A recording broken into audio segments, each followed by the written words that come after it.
1년 1독 성경 읽기 오늘은 87일째입니다. 사무엘상 19장, 20장 우리 한번 살펴보고요. 그 다음에 오늘부터 읽어야 되는 책 시편 59편도 함께 보도록 하겠습니다. 자, 이제 본격적으로 다윗의 고난의 시대가 시작이 됩니다. 하나님께서 준비한 왕 다윗이지만 그의 삶이 평탄하지 않았죠. 하나님을 전적으로 의뢰하고 신뢰하는 그런 고난의 시간이 있었던 것을 이제 우리가 알게 됩니다. 일단 오늘 19장, 20장은 역사이기 때문에요. 먼저 읽고 그 다음에 오늘 상황에서 기록한 다윗의 시 한번 읽어보도록 하겠습니다. 자, 19장 1절입니다. 사울이 그의 아들 요나단과 그의 모든 신하에게 다윗을 죽이라 말하였더니 사울의 아들 요나단이 다윗을 심히 좋아하므로 그가 다윗에게 말하여 이르되 내 아버지 사울이 너를 죽이기를 꾀하시느니라. 그러므로 이제 청하노니 아침에 조심히 은밀한 곳에 숨어 있으라.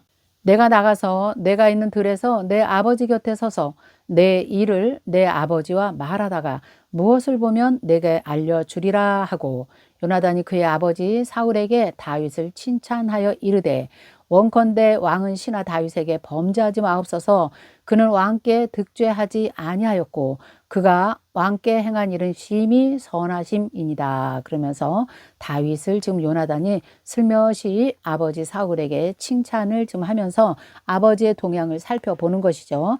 5절 그가 자기 생명을 아끼지 아니하고 블레셋 사람을 죽였고 여호와께서는 온 이스라엘 위하여 큰 구원을 이루셨으므로 왕이 이를 기뻐하셨거늘 어찌 까닭없이 다윗을 죽여 무죄한 피를 흘려 범죄하려 하시나이까. 사울이 요나단의 말을 듣고 맹세하되 여호와께서 살아계심을 두고 맹세하거니와 그가 죽임을 당하지 아니하리라. 요나단이 다윗을 불러 그 모든 일을 그에게 알리고 요나단이 그를 사울에게로 인도하니 그가 사울 앞에 전과 같이 있었더라. 자, 그래서 이제 다시 다윗을 사울에게 데리고 옵니다. 8절 전쟁이 다시 있으므로 다윗이 나가서 블레셋 사람들과 싸워 그들을 크게 쳐 죽임에 그들이 그 앞에서 도망하니라. 사울이 손에 단창을 가지고 그의 집에 앉아 있을 때에 여호와께서 부리시는 악령이 사울에게 접하였으므로 다윗이 손으로 수금을 탈 때에 사울이 단창으로 또 한 번 다윗을 벽에 박으려고 하였네요. 그는 사울의 앞을 피해서 사울의 창은 벽에 박힌지라 다윗이 그 밤에 도피하니라. 그래서 아직까지도 사울에게는 그 악령이 들어가서 악령에게 시달리고 있는 상황을 보게 됩니다. 시기의 영이 여전히 자리 잡고 있는 것이죠. 그러고 나니 이제 11절 사울이 점령들을 다윗의 집에 보내서 그를 지키다가 아침에 그를 죽이게 하려 한지라. 다윗의 아내 미갈이 다윗에게 말하여 이르되 당신이 이 밤에 당신의 생명을 구하지 아니하면 내일은 죽임을 당할 것입니다. 그래서 미갈이 다윗을 창에 달아 매서 피하게 해주지요. 13절 미갈이 우상을 가져다가 침상에 누이고 염소털로 엮은 것을 그 머리에 씌우고 의복으로 그것을 덮었더니 사울이 점령들을 보내어 다윗을 잡으려 하매 미갈이 이르되 그가 병들었도다. 사울이 또한 정론들을 보내서 다윗을 보라 하매 이르되 그를 침상채 내게 들고 오라. 내가 그를 죽이리라. 이렇게 말했죠. 여기 보니까 미갈이 우상을 가져다가 침상에 다윗처럼 뉘었다 이렇게 말을 했는데요. 이 우상이 당시에 드라빔이거든요. 드라빔. 근데 드라빔이 우리가 안장에 숨길 수 있는 조그만 드라빔도 있지만 사실 이렇게 사람처럼 큰 드라빔도 만들어 놓고 이들이 섬겼던 겁니다. 이렇게 가나안 땅의 우상이 집집마다 생활화가 되어 있었던 것이죠. 그래서 그 큰 우상을 다윗처럼 누인 거예요. 그리고 염소털로 엮어서 사람처럼 만드는 거죠. 자, 그래도 이제 침상제로 데리고 오라고 이제 사울이 명령을 내리니까 들어가 본즉 침상에는 우상이 있고 염소털로 엮은 것이 그의 머리였더라. 17절 사울이 미갈에게 이르되 너는 어찌하여 이처럼 나를 속여 내 대적을 놓아서 피하게 하였느냐. 미갈이 사울에게 대답하되 그가 내게 이르기를 나를 놓아 가게 하라. 어찌하여 나로 너를 죽이게 하겠느냐 하더이다. 다윗이 도피하여 이제 어디로 갔냐? 라마로 갔습니다. 라마에 누가 있어요? 사무엘이 있지요. 그래서 거기서 사무엘을 만나서 사울이 자기에게 행한 모든 일을 다 전했다 그랬네요. 그리고 다윗과 사무엘이 나요스로 가서 살았더라. 여기 나요스는 이제 사무엘의 선지 학교 학교가 있는 곳이에요. 그곳으로 가서 살았다는 것이죠. 19절. 어떤 사람이 이제 사울에게 전하여 이르되 다윗이 라마 나요새 있더이다 하매 사울이 다윗을 잡으러 이제 전령들을 또 보냅니다. 그들이 선지자 무리가 예언하는 것과 사무엘이 그들의 수령으로 선 것을 볼 때에 하나님의 영이 사울의 전령들에게 임하매 그들도 예언을 한지라. 그들이 선지자 무리가 예언하는, 그래서 여기를 보면 사무엘이 선지 생도들을 훈련하는 장소였다는 것을 알 수가 있겠죠. 얼마나 거룩한 장소, 하나님의 영이 임재하는 장소인지 사울의 전령들이 들어갔는데 그들도 예언을 했다. 21절이요. 어떤 사람이 그것을 사울에게 알림해 사울이 다른 사람을 또 보냈는데 그들도 거기에 들어가기만 하면 예언을 했다는 거예요. 사울이 또 세 번째로 또 전령들을 보냈는데 그들도 예언을 했다는 거예요. 이에 사울도 라마로 직접 갑니다. 개구에 있는 큰 우물에 도착하여 물어보니까 사울과 다윗이 어디 있느냐? 어떤 사람이 이르되 라마 나요새 있나이다. 사울이 라마 다요스로 가니라. 하나님의 영이 그에게 임하시니 그가 라마 사요새 이르기까지 걸어가며 예언을 하였으며 그가 또 그의 옷을 벗고 사무엘 앞에서 예언을 하며 하루 밤낮을 벗은 몸으로 누웠더라. 그러므로 속담에 이르기를 사울도 선지자 중에 있느냐 하니라. 자, 이런 말은요. 하나님의 영이 강력하게 임하는 곳에 사울도 들어가니 하나님께서 사울도 예언을 하게 했다. 무화경이 상태로 그냥 들어간 겁니다. 왜 그랬을까요? 하나님이 다 이유가 있습니다. 이유가 있습니다. 그를 하나님께서 그렇게 해서 붙잡아 놓아야 될 이유가 있었기 때문에 사울에게도 그런 영이 임해서 그가 종일 벗은 몸으로 누워 있었다 그랬어요. 정말 홀딱 벗은 몸이 아니죠. 왕관을 벗고 겉옷을 벗고 이런 상태를 말할 겁니다. 자, 하나님께서 이렇게 사울을 잡아두었는데 그러면서 이제 무슨 일이 일어나는가? 20장 볼게요. 하나님께서 그런 상황을 만드신 거죠. 그래서 그 틈을 타서 20장에 보니까 다윗이 이제 그 라마 나요새에서 도망하여 요나단에 이르되 내가 무엇을 하였으며 내 죄악이 무엇이며 내 아버지 앞에서 내 죄가 무엇인가? 그가 왜 내 생명을 이렇게 찾는가? 2절 요나단이 그에게 이르되 결단코 아니다. 내가 죽지는 아니하리라. 내 아버지께서 크고 작은 일을 내가 너에게 알려줄 것이고 결코 너에게 해가 되지 않을 것이다. 내 아버지께서 어찌하여 이 일을 내게 숨기려 그렇지 아니할 것이다 하면서 이제 다윗과 맹세하는 이야기가 나와 있네요. 3절 다윗이 또 맹세하여 이르되 내가 내게 은혜 받은 줄을 내 아버지께서 밝게 알고 스스로 이르기를 요나단이 슬퍼할까 두려운 주 그에게 이것을 알리지 아니하리라 함이라. 그러나 진실로 여호와의 살아계심과 내 생명을 두고 맹세하노니 나와 죽음의 사이는 한 걸음뿐이니라. 그러면서 나는 언제 죽을지 모른다. 하루하루 사는 것이 사는 것이 아니다. 이렇게 다윗이 요나단에게 고백합니다. 그러니까 요나단이 다윗에게 이르되 내 마음의 소원이 무엇이든지 내가 너를 위하여 그것을 이루리라. 다윗이 요나단에게 이르되 내일은 초하루인즉 내가 마땅히 왕을 모시고 앉아 식사를 하여야 할 것이나 나를 보내서 셋째 날 저녁까지 들에 숨어 있게 하고 내 아버지께서 만일 나에 대하여 자세히 묻거든 그때 너는 말하기를 다윗이 자기 성읍 베들레헴으로 급히 가기를 내게 허락하라 간청하였사오니 이는 온 가족을 위하여 거기서 매년제를 드릴 때가 되민이라. 이렇게 말하라는 거예요. 무슨 말이냐면요, 이 당시에 초하루, 이때는 하나님께 또 제사한 날로 축제의 날로 하나님께서 정해 주셨잖아요. 그런데 이 날에는 가족들이 온 가족이 다 모여서 식사를 하는 날이랍니다.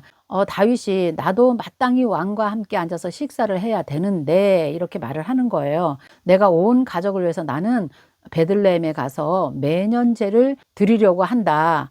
어떻게 생각하시냐고 좀 물어봐 달라. 이렇게 요나단에게 말하는 거예요. 매년제도 1년에 한 번씩 하나님께 드리는 그런 제사를 말하는데요. 자, 그러면서 7절 그의 말이 좋다 하면 내 종이 평안하려니와 그가 만일 노하면 나를 해하려고 결심한 줄을 내가 알 것이다. 그런즉 바라건대 내 종에게 인자하게 행하라. 내가 내 종에게 여호와 앞에서 너와 내가 너와 맹약하였음이니라. 그러나 내게 죄악이 있으면 내가 친히 나를 죽이라. 나를 내 아버지에게로 데려갈 이유가 무엇이냐? 언약한 그대로 아버지의 심중을 나에게 좀 말해달라, 이렇게 요나단에게 부탁을 하고 있는 거예요. 자꾸 죽이려고 하니까 다윗이 그 자리에 함께 가지 못하고 부탁을 한 거죠. 9절, 요나단이 이르되 이 일이 결코 내게 일어나지 아니할 것이다. 내 아버지께서 너를 해치려 확실히 결심한 줄 내가 알면 내게 와서 그것을 분명히 말해주겠다. 다윗이 요나단에게 이르되 내 아버지께 혹 엄하게 내게 말하면 누가 그것을 내게 알리겠느냐. 요나단이 다윗에게 이르되 오라, 우리가 들로 나가자. 그리고 우리 둘이 언약을 하자. 이렇게 다윗이 불안해하니까 우리가 다시 한번 맹세하자, 이렇게 하면서 두 번째 맹세를 하게 됩니다. 그게 12절의 내용입니다. 그래서 요나단이 다윗에게 이르되 이스라엘의 하나님 여호와께서 증언하시거니와, 증인이 된다는 거예요. 아버지께서, 하나님께서 내가 내일이나 모레 이맘때 내 아버지를 살펴서 너 다윗에게 내가 자세히 아버지의 의향을 알려줄 것이다. 그러나 만일 내 아버지께서 너를 해치려고 하는데도 내가 이 일을 내게 알려주어서 너를 보내서 편안히 가게 하지 않으면 여호와께서 나 요나단에게 벌을 내리시고 또 내리시기를 원하노라. 여호와께서 내 아버지와 함께 하신 것 같이 너와 함께 하기를 원하노라 하면서 이제 언약을 하는데요. 너가 하나님과 함께 하기를 원한다. 그 내용이 뭐냐면요. 13절, 14, 15, 16절에 이런 내용이네요. 첫째로 하나님께서 너와 함께 하기를 원한다. 두 번째는 너는 내가 사는 날 동안에 여호와 인자하심을 내게 베풀어서 나를 죽지 않게 할 뿐만 아니라 너 다윗의 대적들을 지면에서 다 끌어버린 때에도 너는 내 인자함을 내 집에서 영원히 끊어버리지 말라. 그래서 요나단이 자기 후손들을 지켜줄 것을 여기에서 다윗에게 지금 말하고 있는 것입니다. 근데 이 언약이 그대로 또 다윗이 잘 지켜요. 다윗은 여러분 앞으로 이제 사무엘 하에서도 보겠지만 다윗의 인성, 인격은 정말 하나님의 성품인 것 같아요. 그런 것을 많이 보게 됩니다. 악을 악으로 갚지 않고 언제나 인자함으로 남을 용서하고 베풀고 원수 앞에서도 그 원수를 죽이지 아니하는 그런 성품을 많이 보게 돼요. 이제 그런데 이 내용이 어디서 이루어지냐면요. 사무엘 하에서 그 요나단의 아들이 하나가 남잖아요. 사울의 가족이 다 죽습니다. 요나단까지 다 죽잖아요. 근데 아들이 하나 남아요. 무비보셋이라고. 근데 그 아들이 장애인이에요. 근데 그 아들을 다윗이 이 언약을 생각해서 너는 왕의 자리에서 나와 함께 밥을 먹을 수 있다. 그래서 왕의 자리에, 식사 자리에 초대하면서 그를, 요나단의 아들을 극진히 사랑하고 지켜주는 것을 볼 수가 있습니다. 이게 다윗의 인격이거든요. 참 놀랍습니다. 자, 그 다음에 세 번째는 또 이렇게 말하죠.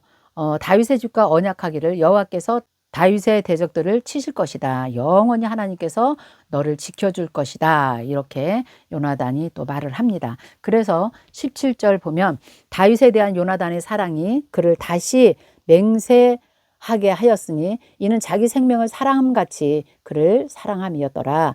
요나단이 다윗에게 이르되 내일은 초하루인데 뇌가 자리가 빔으로 내가 없음을 자세히 내가 물을 것이다. 너는 사흘 동안 있다가 빨리 내려가서 그 일에 있던 날에 숨어 있던 곳에 이르러 에셀 바위 곁에 너는 있어라. 이렇게 해요. 에셀 바위. 이건 지명이 아니고요. 땅의 경계를 말하는 그런 어떤 표지판 같은 그런 바위라고 합니다. 그 바위 곁에 너가 숨어 있으라는 거예요. 그러면 내가 관역을 이제 앞으로 쏠 거다. 내가 화살을 갖고 와서 아이를 내가 데려갈 것이다. 그래요. 아이를 데려가서 그 화살을 쏘면서 그 아이에게 화살이 너 이쪽으로 있으니 그걸 가져오라. 이렇게 하면 너는 돌아올지라. 여호와께서 살아계심을 두고 맹세하니 내가 평안할 것이다. 이렇게 말을 해요. 그런데 만일 아이에게 내가 화살이 뇌 쪽에 있다 하거든 너는 그냥 너의 길을 가라. 가져오라 하면 너가 나와라. 안전하다는 거죠. 그러나 아이에게 화살이 뇌 쪽에 있다 이렇게 말하면 그냥 너는 아버지를 피해서 빨리 도망하라. 이렇게 이제 약속을 정하는 겁니다. 23절 너와 내가 말한 일에 대해서는 여호와께서 너와 나 사이에 영원토록 계시느니라. 그래서 다윗이 이제 들에 숨어 있습니다. 그래서 25절, 26절, 27절은 이제 첫째 날, 둘째 날, 셋째 날 그 다윗이 그 식사, 왕의 식사 자리에 함께 앉아 있지 않죠. 다윗의 자리만 비어 있었다 기록되어 있죠. 26절에는 이제 사울이 물어봅니다. 이렇게 물어봅니다. 그에게 무슨 사고가 있어서 부정한가 보다. 정령이 부정한가 보다. 이렇게 말했다는 거예요. 왜냐하면 부정한 사람은 이런 잔치에 또 들어올 수가 없거든요. 그러니까 아마 다윗은 부정한 짓을 해서 아마 못 오나 보다. 이렇게 생각을 한 거죠. 27절. 자, 그런데 이튿날 그달의 둘째 날에도 다윗의 자리가 여전히 비어 있으므로 사울이 그의 아들 요나단에게 묻습니다. 이새의 아들이 어찌하여 어제와 오늘 식사에 나오지 아니하느냐. 요나단이 사울에게 대답하여 이르되 다윗이 내게 베들레헴으로 가기를 청합니다. 왜 그랬어요? 매년제에 가서 가족들을 위해서 제사하기를 원합니다. 이렇게 했다는 거예요. 29절. 이르되 원컨대 나에게 가게 하라. 우리 가족이 그 성읍에서 제사할 일이 있으므로 나의 형이 내게 오기를 명령하였으니 내가 내게 사랑을 받거든 내가 가서 내 형을 보게 하라 하였으므로 그가 왕의 식사 자리에 오지 아니하였나이다. 이렇게 이제 약간의 거짓말로 요나단이 아버지한테 얘기하죠. 30절. 사울이 요나단에게 그냥 화를 내면서 그에게 이르되 패역한 무도한 계집의 소생아, 자기의 아들인데요. 이렇게 아주 막말을 막 하면서 내가 이새의 아들을 택한 것이 내 수치와 내 어미의 벌거벗은 수치됨을 내가 어찌 알지 못하느냐.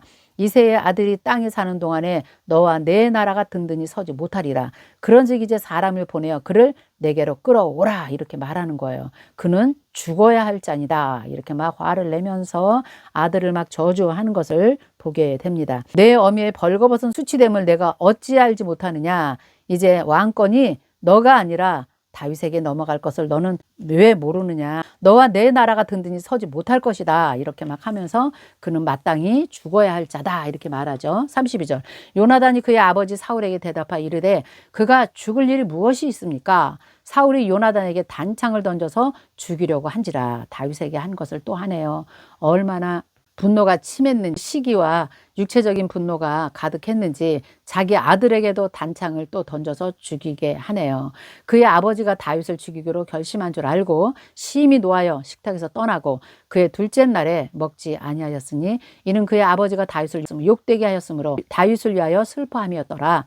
아침에 요나단이 작은 아이를 데리고 다윗과 정한 시간에 이제 들러 갑니다. 그리고 그 아이에게 달려가서 내가 쏘는 화살을 찾으라 하고 아이가 달려갈 때에 요나단이 화살을 일부러 그 머리 위로요, 멀리 이제 쏘게 합니다. 그래서 그 아이가 이제 그것을 찾으러 가는 것이죠. 그렇게 약속을 했잖아요. 그러면서 화살이 내 앞에 있지 아니하냐 이렇게 말하는 거예요. 가져오라는 소리 안 하죠.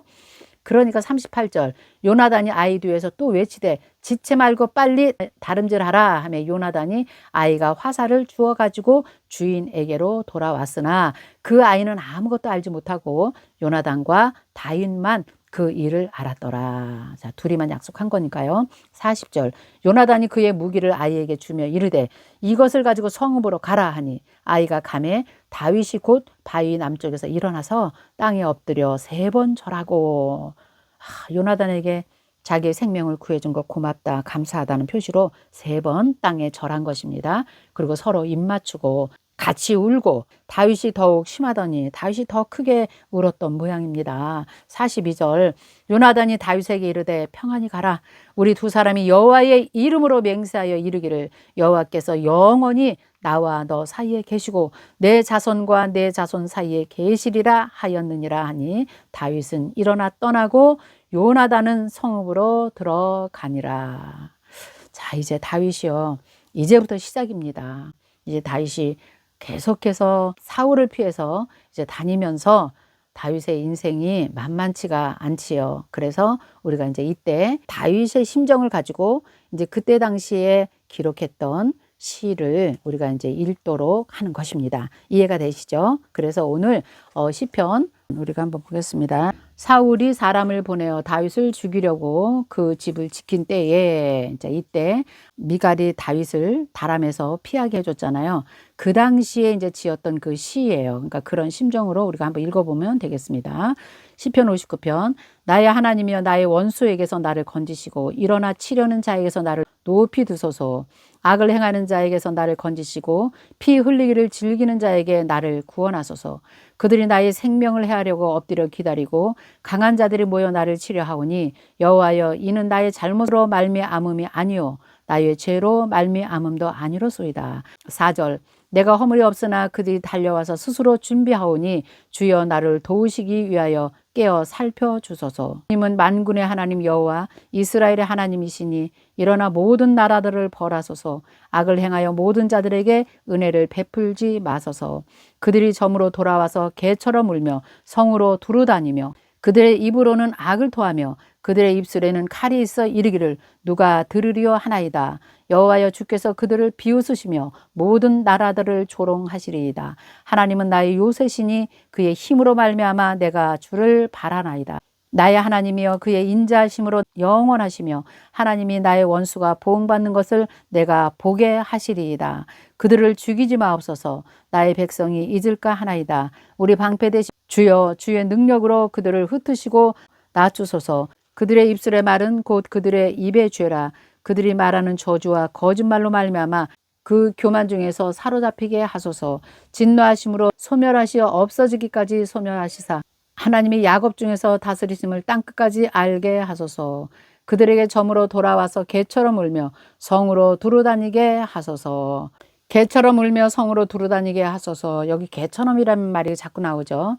이렇게 굶주린 개처럼 다윗을 찾아다니는 사울의 전령들을 지금 비유하고 있는 것입니다. 자, 15절. 그들은 먹을 것을 찾아 유리하다가 배부름을 얻지 못하면 밤을 새우려니와 나는 주의 힘을 노래하며 아침에 주의 인자하심을 높이 부르리오니 주는 나의 요새시며 나의 환난 날의 피난처이심이니이다. 나의 힘이여, 내가 주께 찬송하리오니 하나님은 나의 요새시며 나를 긍휼히 여기시는 하나님이심이니라. 아멘. 죽음을 피해서 어디로 가야 될지, 누구를 만나야 될지, 어떻게 해야 될지를 알지 못하면서도 이렇게 하나님을 찬양하는 다윗의 신앙을 우리가 오늘 보게 됩니다. 16절. 나는 주의 힘을 노래하며 아침에 주의 인자하심을 높이 부르리이다. 주는 나의 요새시며 나의 환난 날의 피난처 되심이다. 아멘이죠. 네, 오늘 이렇게 시편 59편으로 오늘 말씀을 마치도록 하겠습니다. 내일도 시편으로 우리 만나 보겠습니다. 안녕히 계세요. 감사합니다.